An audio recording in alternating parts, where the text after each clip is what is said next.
Hi friends, welcome to వేవేడీస్ vlogs. ఇవాళ మనం సింపుల్ అండ్ ఈజీగా చేసుకునే టమాటా చారు. 5 టమాటోస్ని కట్ చేసుకొని అందులో కొంచెం చింతపండు వేసుకొని టమాటో ప్యూరీ చేసుకోవాలి.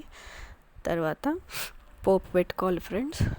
పోపుకి జీలకర్ర ఆవాలు, ఆయిల్ ఏమో 3 స్పూన్స్ వేసాను నేను, 6 స్పూన్స్తోని.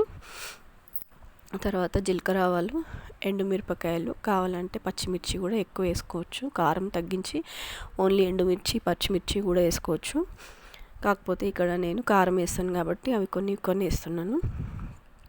తర్వాత కరివేపాకు కూడా వేసి కొంచెం సేపు ఫ్రై చేశాక పసుపు వేసుకోవాలి. హాఫ్ స్పూన్ అంత పసుపు, హాఫ్ స్పూన్ కన్నా కూడా తక్కువ ఉంటుంది. తర్వాత హాఫ్ స్పూన్ అంతా అల్లం వెల్లుల్లి పేస్ట్ వేసుకోవాలి. వేసుకున్న తర్వాత అల్లం వెల్లుల్లి పేస్ట్, పసుపు ఆయిల్లో బాగా ఫ్రై చేసుకోవాలి. కొంచెం కొద్దిసేపు, ఒక 2 మినిట్స్ కూడా కాదు, ఒక 1 మినిట్ ఫ్రై చేసుకున్న తర్వాత మనం చేసి పెట్టుకున్నాం కదా, మిక్సీ పట్టుకున్నాం టమాటో ప్యూరీ, చింతపండు వేసి అది వేసేసుకోవాలి. అది వేసుకొని కొద్దిగా ఆయిల్లో ఫ్రై చేసినట్టు చేసి తర్వాత ఆ జార్లో వాటర్ పోసి, ఒక ఫుల్ జార్ పైన సగం వాటర్ పోసానండి, చిన్న జార్ అది. వాటర్ పోసి మరగనివ్వాలి. అందులో కారం పొడి వేసుకోవాలి. 1.5 స్పూన్ కారం, 1 స్పూన్ ఉప్పు వేసుకోవాలి. ఉప్పు తర్వాత నేను టేస్ట్ చూసి వేసాను, ఇదిగోండి 1 స్పూన్ ఉప్పు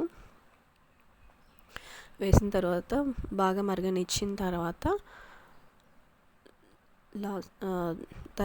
మరిగిన తర్వాత ధనియాల పొడి వేసుకోవాలి. 1 స్పూన్ ధనియాల పొడి వేసుకొని కొద్దిసేపు మరగనిచ్చి అందులో కొత్తిమీర వేసి లిడ్ క్లోజ్ చేసేసుకోవాలి. తర్వాత హాట్గా సర్వ్ చేసుకోవాలి. టమాటా చారు రెడీ. ఈజీగా అయిపోతుంది. ఆఫీస్కి వెళ్ళే వారికి త్వరగా అవ్వాలంటే ఈ ప్రాసెస్ బాగా అనిపిస్తుంది. ట్రై చేసి చెప్పండి. Thanks for watching.